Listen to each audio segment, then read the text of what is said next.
two parts. One is our circuits and one is our devices.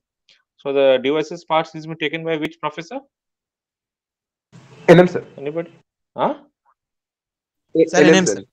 NM sir, correct. Okay, so NM sir is taking the devices part, and I will be taking the our circuits part. Okay. Now, as you know that when we're talking about power electronics, let us give a brief idea of what power electronics is. As you can see from the slide above, that slide in the in your computers, that it is the process.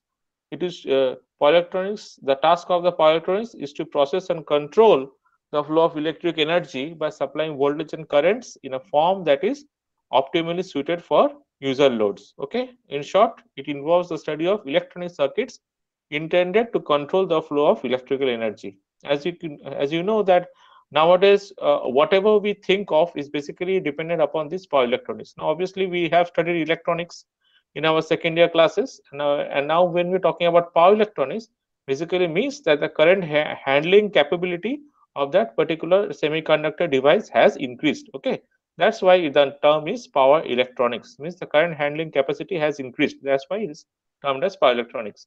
Now okay. So it will be better you just write in the chat section, okay? Rather than interrupting. If you have any questions, then only interrupt. Okay, understood? Okay, sir. Okay. No, that's not problem. But try to, because the flow gets disturbed. Nothing else. Okay. So where was I? Yes, the power electronics. Now, as you can know that that whatever equipments nowadays we are using are all basically power electronic devices, and in specifically in our grid systems, in our day-to-day electrical and mechanical systems, all are driven by power electronic equipments. A very simple example of a power electronic equipment is basically the uh, phone. Is our fan regulator. As you know that in the old systems we used to have a huge fan regulator, but now if you see that is nothing but a simple drag system that is being used to control the power flow to the fan. Okay, so that's how the power electronics has helped. It's a very simple idea of how the power electronics has helped in shaping the modern life that we are living right now. So now this power electronics can be envisioned as a median at which various topics like energy, electronics, and control all converge and combine together. So the figure 1 that is shown in the slide, as you can see, clearly states that the application of power electronics is now in varied fields. Okay, be it our energy, be it our utility, be it in feedback control, be it in electronics and devices. Everywhere, this power electronics has uh, gone and made huge changes. Okay, so what it basically does is basically controls the voltage and current input that is being sent to the particular user according to the need of the user. Okay, that is what the power electronics actually does. Now obviously when we were studying power electronics, the first thing that comes into our mind is our rectifiers. What are rectifiers? Rectifiers refers to the process of converting AC voltage or current source to our DC voltage or current. Okay, so it is the most widely used application of our power electronic devices. Okay, you means converting an AC voltage or current source to DC voltage or current. Simple, our charging chargers, all are basically rectifiers, which is converting the AC source to our DC voltage or current. Okay. Similarly, if this particular equipment, this particular rectifiers, in some situations, the same converter circuit may carry electrical power from the DC side to the AC side. So when they do the opposite, that is, they transmit power from the DC side to the AC side, then they are referred to as our inverters. Okay, so again, these rectifiers can be classified depending upon their power supply. It can be classified as single phase, it can be classified as three phase. And whenever we are considering a single phase or three phase, again we'll be seeing the next slide actually. So see that how rectifiers can be again classified into controlled and uncontrolled rectifiers. Means single phase uncontrolled, single phase fully controlled, single phase half controlled. The same thing can be stated for our three phase systems also. again the uncontrolled portion, we have single phase half wave, single phase uncontrolled half wave rectifiers, single phase uncontrolled full wave rectifiers. Now what do you mean by these uncontrolled and fully controlled rectifiers? Uncontrolled means basically we are using a diode. Okay, we are using a diode as a semiconductor device. As you can know that we do not have any control over the switching of the diode. We just give, if it is a positive half of the cycle, then the diode will operate. If it is in the negative half of the cycle of the AC source, then the diode will not operate. That we know, correct? Then what about the fully controlled one? Fully controlled one is basically, I think you know this also, that we'll be using thyristors or SCRs or silicon controlled rectifiers. No, we'll be using thyristors whose firing angle can be controlled by us. Okay, so by controlling the firing angle of the thyristors, we can control what amount of power is basically flowing to the load. Okay, that is what our fully controlled rectifier means. Okay, now again, what we'll be studying is that when we're talking about single phase uncontrolled half wave rectifiers, we'll be talking about single phase half wave, single phase uncontrolled half wave rectifiers with R load, with RL load, with RLE load. Means we have an RL load, that is a resistor, inductor, and an energy source, and we also were talking about an RC load, means a resistor and a capacitor load. Okay, so the same things that we'll be talking about, the performance parameters and so on, we will be also talking about for our single phase full wave uncontrolled rectifiers, and also the single phase fully controlled rectifiers. Now what I have done is that I have divided this particular syllabus into two halves. Okay, number one half we'll be talking about all the uncontrolled rectifiers, means single phase uncontrolled half wave, single phase uncontrolled full wave, three phase uncontrolled half wave, and three phase uncontrolled full wave. And then we'll be jumping into our fully controlled aspects. Okay, so first we'll be talking about all about our this uncontrolled aspects, and then we'll be talking about this uh, fully controlled aspects. Okay, now when we're talking about this uncontrolled, what I have said just now, that uncontrolled rectifiers basically means our diode rectifiers. Okay, for simplicity, whenever we're using these diodes are assumed to be ideal. What do you mean by ideal? We mean that the forward voltage drop of the diode and the reverse recovery time are negligible. Okay, what happens if the forward voltage drop is not negligible? Then it will cause the load voltage and the current to be reduced. Okay, it will cause the diode voltage drop, will cause the load voltage and the current to be reduced. But if our maximum of the voltage source is very large, if Vm is very large, then it will not be reduced much appreciably. Understood what I am saying? Okay, that if in a real diode, if Vm is very large, Vm is obviously the source voltage, is very large. Okay, there is a peak of the source voltage is very large, then the diode voltage drop will cause a drop in the load voltage and the current, but it will be not much appreciable. Okay, whereas it is not the case for the uh, for for general cases. We will be seeing that this single phase half wave uncontrolled rectifiers are the least used in industrial applications. Okay, though it is the simplest type, but they are not normally used in industrial applications. Why it is so? We'll be seeing that this single phase half wave uncontrolled rectifiers will be having uh, non-zero average current. Okay, we'll be having non-zero average current in the supply. Since they are having non-zero average current, what it will be do is that this will create saturation problems in the transformer performance. Okay, this will create DC saturation problem in the transformer performance. Okay, now let us see what we are actually talking about. Okay.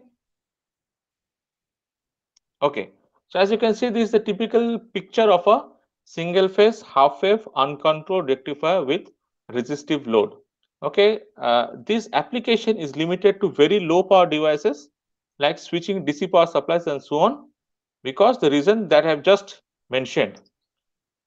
Okay, now what we can do is that so for finding out the voltage and current relationship of this particular circuit, what we have assumed is that the transformer has zero internal impedance. Okay, the transformer has zero internal impedance and it provides perfect sinusoidal voltage at its secondary winding. Okay, it provides perfect sinusoidal voltage at its secondary winding.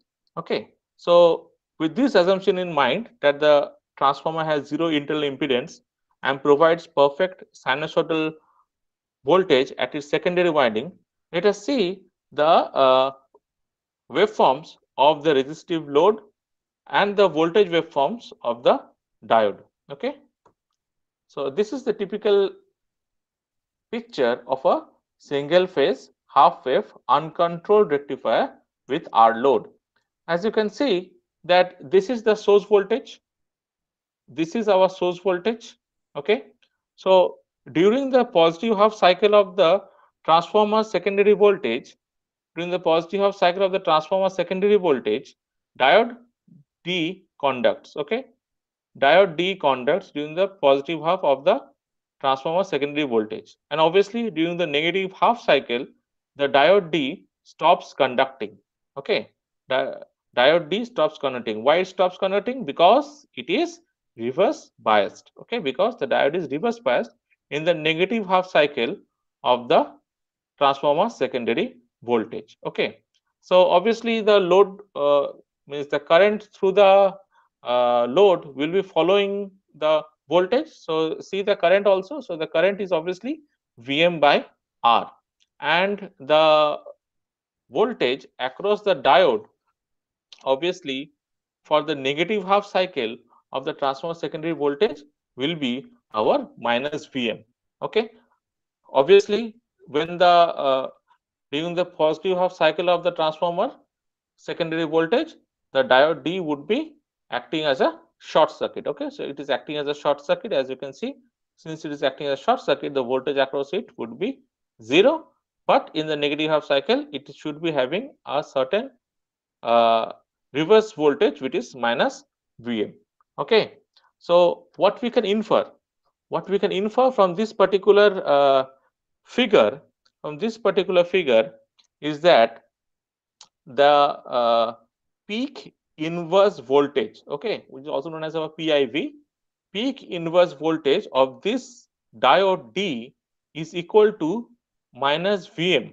Okay, it is equal to the negative of the negative of the peak of the uh, transformer secondary voltage. Okay, that the peak inverse voltage of diode D is equal to minus Vm during the negative half cycle of the transformer secondary voltage. Hence, the peak repetitive reverse voltage rating. Okay, I'm again repeating, the term is the peak repetitive reverse voltage rating of the diode must be chosen to be higher than the Vm to avoid reverse breakdown. Okay, so it is very easy to remember that since this PIV of the diode is equal to minus Vm, so to avoid reverse breakdown, the peak repetitive reverse voltage rating of this diode should be kept higher than our Vm. Okay, so as you can see, next in line, that as you can see in the positive half cycle of the transformer secondary voltage, the diode D has a forward current. Okay, has a forward current which is equal to the load current. Sorry, the diode D has a forward current which is equal to the load current. Okay, therefore the peak repetitive forward current rating of the peak load current, okay, therefore the peak repetitive forward load current, sorry, the peak repetitive forward current rating of the diode must be chosen to be higher than this particular value. Okay, must be chosen to be higher than this particular value. Okay. In addition to that, what we are seeing is that the transformer, this particular transformer, has to carry this DC current. Okay, has to carry this DC current. Since the transformer has to carry this DC current, so there would be a DC saturation problem of the transformer core. Okay, there would be a DC saturation problem of the transformer core. Okay, so this is what we are talking about. If we are to see the voltage current waveforms of a particular single phase, half wave uncontrolled rectifiers. Okay, now the question comes that how to assess that this particular rectifier is not up to the mark, correct? So it will depend upon certain performance parameters. Okay, as you can see from the figure above, that this particular waveform is DC, but it is discontinuous and contains harmonics. Okay, but the rectifier should be giving a DC output voltage with minimum amount of harmonic content. Okay, and it should be maintaining its input current as sinusoidal as possible and in phase with the input voltage, so that the power factor is near to the unity.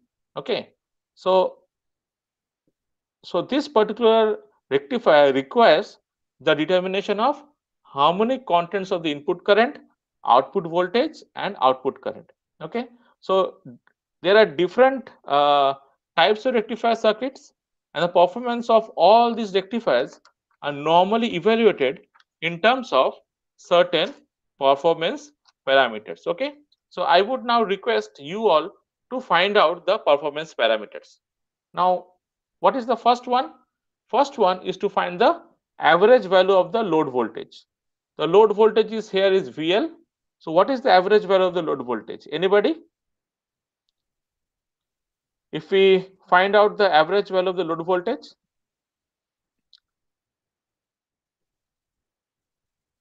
what is the value? What is the average value equation? If you recollect, it was Vm by pi. Vm by pi. Correct. The answer is Vm by pi. How it is coming? I think you can understand that is the average value is basically 1 by 2 pi integral of 0 to pi Vm sine omega t d omega t. Okay, and here our this particular Vm sine omega t is 0 for our negative half cycle. So if we solve this particular equation, the expression that we are coming is Vm by pi. Similarly, I would request you to find out the RMS value of the load voltage. What is the RMS value of the load voltage?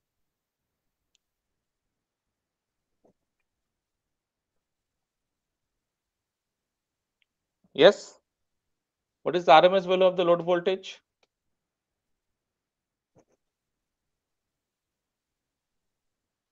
What is the expression for RMS value? It would be root over of 1 by 2 pi integral of 0 to pi Vm sine omega t whole square d omega t. Okay, root over of 1 by 2 pi integral of 0 to pi Vm sine omega t whole square d omega t. So if you solve it for half wave rectifiers, what is the expression coming out? Sir, RMS Vm by 2. RMS is Vm by 2. Correct. The RMS value is Vm by 2. Okay. Now, then obviously, what is the average value of the load current? So average value is basically I0 or IDC can be written as our VDC by R. Okay. So it was Vm by pi. So it is Vm by pi R. So Vm and 1 by pi comes out to be around 0.318. Okay. So 0.318 Vm by R. That is our average value of load current. What is the RMS value of the load current then? The average, the RMS value of the load current is nothing but I0 RMS is our V0 RMS by R. What was our V0 RMS? It was Vm by 2. So it is 0.5 Vm by R. Understood? 0.5 Vm by R. That is the RMS value of the load current. Okay. When we're talking about the performance parameters, there is another term that we have to remember, that is the efficiency of a rectifier. Okay, the efficiency of a rectifier, efficiency also known as our rectification ratio.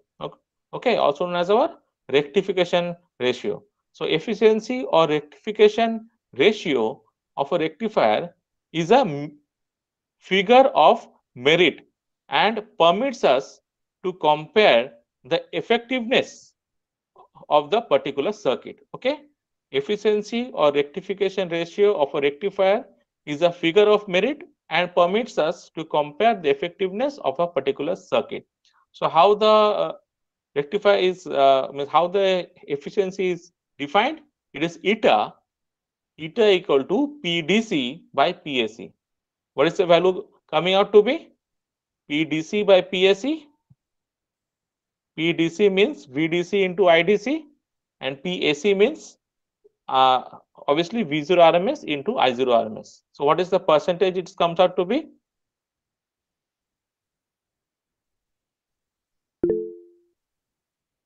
Yes. Yes, Amisha, correct. It is coming out to be around 40.5%. Okay. It's coming out to be around 40.5%. Okay. So this is, so up till now we have considered our 5 performance parameters. Number 1, average voltage, average current, RMS voltage, and RMS load current. Okay. And our efficiency. Now this output voltage that we're talking about, this output voltage can be considered to be composed of 2 components. Okay. Number 1 is the DC value. Another one is the AC component or ripple. Okay. I'm again repeating, the output voltage can be considered to be composed of 2 components. Number 1 is the DC value and number 2 is the AC component or ripple. Okay. So to find the effective RMS value of the AC component of the output voltage, what we can do is that we can write VAC is equal to root over of V square RMS minus V square our average voltage. Okay. I'm again repeating, the effective or RMS value of the AC component of output voltage is VAC equal to root over of V square RMS minus V square DC. Okay, so this is the effective or RMS value of the AC component of the output voltage. Okay, so next in line is our form factor. What is form factor? What is form factor? Anybody? What is the definition of form factor? Or in simplest, what is form RMS factor? value by average value. Okay, that is the means we know that mathematical means that is form factor is RMS value by the average value. Okay, what is what does it measure? It measures the shape of the output voltage. Okay, form factor is a measure of the shape of the output voltage and is defined as the ratio of, correct, as your friend has said, it is defined as the ratio of the RMS value of voltage to its average value. Okay, so what is the form factor of this particular rectifier? Then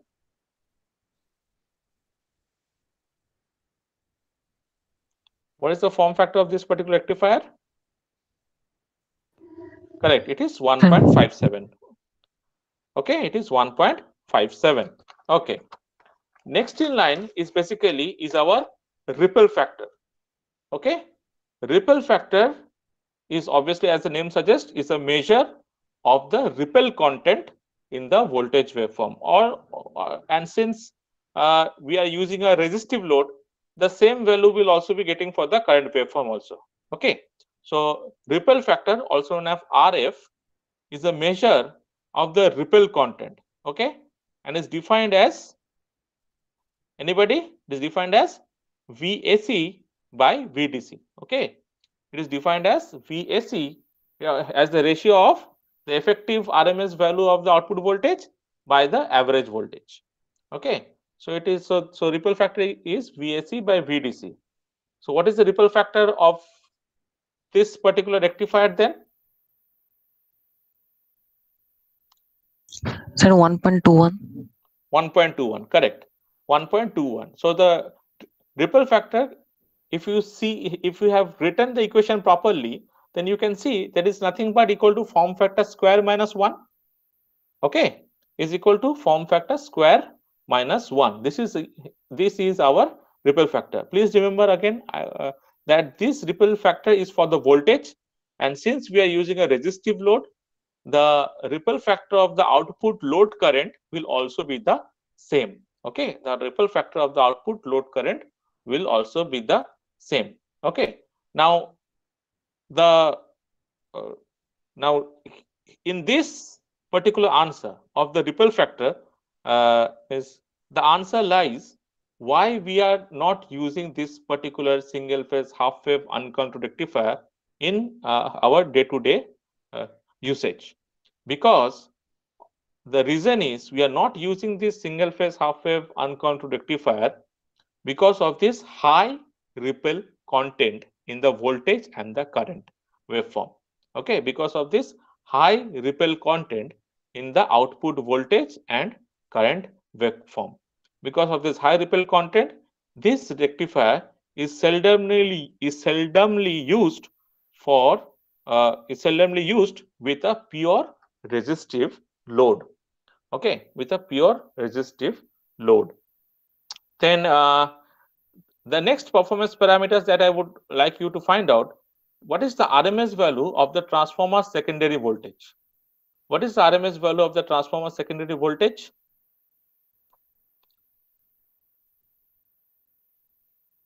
If we see the figure properly, what is the RMS value of the transformer secondary voltage?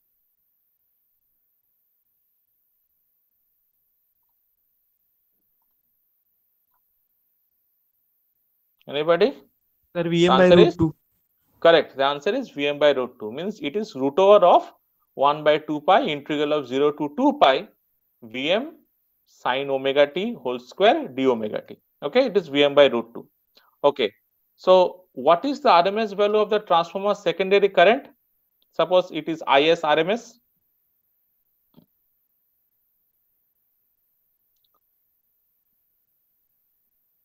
What is the RMS value of transformer secondary current?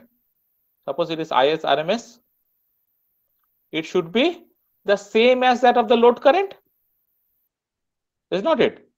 See, the RMS value of the load current should be equal to the RMS value of the transformer secondary current. Correct? So the RMS value of the transformer secondary current is the same as that of the load current IL. Okay. So what we have IS RMS, it is 0.5 Vm by R. Okay. It is 0.5 Vm by R. Now, the next performance parameter that we have to find out is a very important one, which is known as our TUF or transformer utilization factor. Okay, it is known as our transformer utilization factor. Okay, as you can see from the slide in front of you. Okay, it is known as a transformer utilization factor or TUF, which is the measure of the merit of the rectifier circuit. Okay, which is the measure of the merit of the rectifier circuit. It is the ratio of the DC output power to the transformer volt ampere rating required by the secondary winding. Okay, it is the ratio of the DC output power by the transformer volt ampere rating required by the secondary winding. So what is the equation? As you can see from the figure, from the slide in front of you, it is PDC by Vs into Is. Okay, so Vs RMS and obviously Is RMS. If you solve it, it comes out to be 0.286. Now the question is that what does it say then? The answer is that this poor transformer utilization factor of a half wave rectifier signifies that the transformer employed must be 1 by 0.286, which is around 3.496 times 3.496 volt ampere rating in order to deliver 1 watt DC output power to the load. Okay, as you can see from the slide, it signifies that the transformer employed must have a 3.496 volt ampere rating in order to deliver 1 watt DC output power to the load. It can be again explained as the transformer must be 3.496 times larger than that when it is used to deliver power from a pure AC voltage. So this TUF should be of higher value. Okay, that means this value should be, the more higher this value, the more means the less the transformer size would become, and that would means the more employable that particular rectifier circuit is. Okay, and last but not the least, in addition, as you know that in the transformer what we are seeing, in addition what we are seeing, that there in the transformer secondary winding, it has to carry DC current, and it will obviously lead to magnetic core saturation, means DC saturation problem of the transformer, means it will reach its saturation zone pretty much quicker. Okay, so because of this also, the half wave rectifiers, particularly this type, means the single phase diode half wave rectifiers, are used only when the current requirement is very, very small. Okay, so this is the waveform for the input voltage and current. As you can see, the input current, it is particularly containing harmonics. As you can see, IS1 is the fundamental component of the current, and IS is obviously the fundamental component plus the harmonics that is being introduced into the system, and Vs is the input voltage. Okay, so with this, what we can actually find out, we can find out the many factors. Specifically, here we will be introducing certain type of power factor, which is known as our displacement power factor. Okay, what is displacement power factor? Let us see that one. So what we are considering, phi as the displacement angle, is the angle between the fundamental components of the input current and the voltage Okay, so phi is the angle between fundamental component of the input current, which this component IS1, okay, and the input current, fundamental components of the input current and the voltage. Okay, this is known as our displacement angle. So what is displacement factor? So displacement factor is basically equal to cos phi. Okay, is equal to cos phi. Now, next in line is this is the harmonic factor, means what is the harmonic content of the input current. As you can see, the expression is given as root over of IS by IS1 whole square minus 1, where IS1 is the fundamental component of the input current IS, and both of these IS and IS1 expressed in RMS. Okay, now when we're talking about the input power factor, then so input power factor is basically equal to power factor equal to Vs Is Is1 cos phi by Vs into Is. Okay, so this is equal to Is1 by Is into cos phi. Please note that if the input current Is is purely sinusoidal, then only this fundamental component and the input current of the fundamental component of the input current and the input current would be same. That is, Is1 would be equal to Is. Then only we can say that the power factor is equal to our dP, or that is the displacement, also known as our displacement power factor. Okay, this displacement factor is also known as our displacement power factor, or DPF. So here again, what we are seeing, we are being introduced to two terms of power factors. Okay, so whenever we try to define power factor, what we say, it is, what is power factor? How we define power factor? Anybody? How we define power factor? Sir, real power by apparent power. Actually, yes, that is how we should be, or active power by apparent power, correct? Okay, that is the actual definition of power factor. Okay, so depending upon that definition only, what we can we are seeing that there is another factor coming into play, that is our DPA for displacement power factor. Okay, so this cos phi angle is basically, this phi is the displacement angle or the angle between the fundamental component of the voltage and the current. Okay, fundamental component of the voltage and the current is our phi, and the input and the power factor is basically the ratio between the our active power by the apparent power. Okay, so please remember this one, because in Grand Viva also I see people telling that power factor means cos phi and so on. Okay, so please remember this one. Okay, there is a difference. So as you can see that we again, depending upon the type of requirement of the circuit, we also find out the crest factor of the circuit, which is a measure of the peak input current as compared with its RMS value. Okay, so this is required to specify the peak current ratings of devices and components. So what is the peak current rating of devices and components? As you can see, it is IS peak by IS, and if we solve it for this particular circuit, it should be coming out to be 2. Okay, it should be coming out to be 2. Okay, so with this we finish our today's class of single phase half wave uncontrolled rectifier. Okay, in the next class I'll be talking about single phase half wave uncontrolled rectifier with RL load. With RL load means obviously with, that is resistance and inductive load, and we'll be talking about our, if time permits, we're talking about our RC load also. Okay, we're talking about freewheeling diodes, a very important aspect, the concept of which would be carried on to our full wave as well as our three-phase systems also. Okay, the concept of freewheeling diode, I think most of you know it by now. Okay, so all these things we'll be studying in the next class. Okay, now what I would like you to do is that you may find out the Fourier series. You may find out the Fourier series of the output voltage of the single phase half wave diode rectifier. Let it be your homework. Okay, find out the Fourier series of the output voltage for a single phase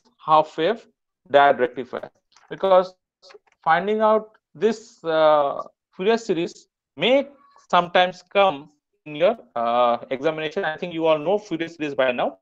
It would be easier that you all can find it out. Okay, next is what are the books that you will be following. Okay, books that we are following are just written in your screen. As you can see, that will be I will be teaching most from these 4. Okay, that is MH Rashid, Muhammad Rashid, Power Electronics. I think the e-copy is available. It is something like Power Electronics Handbook, I think the name of the e-copy. DW Hart, Power Electronics, e-copy of this one is also available in the net. Obviously we have our NPTEL, but we'll not be blindly following the NPTEL. Means the course of Power Electronics on NPTEL will be following few of the modules, and we will also be following our Ned Mohan. So the Ned Mohan can be taken as the base of all the books that you have that you are seeing in the screen. So the e-copy of Ned Mohan, I think it is available. Just if you try to find it out, and if you get it, please send to me also, because I am not finding it.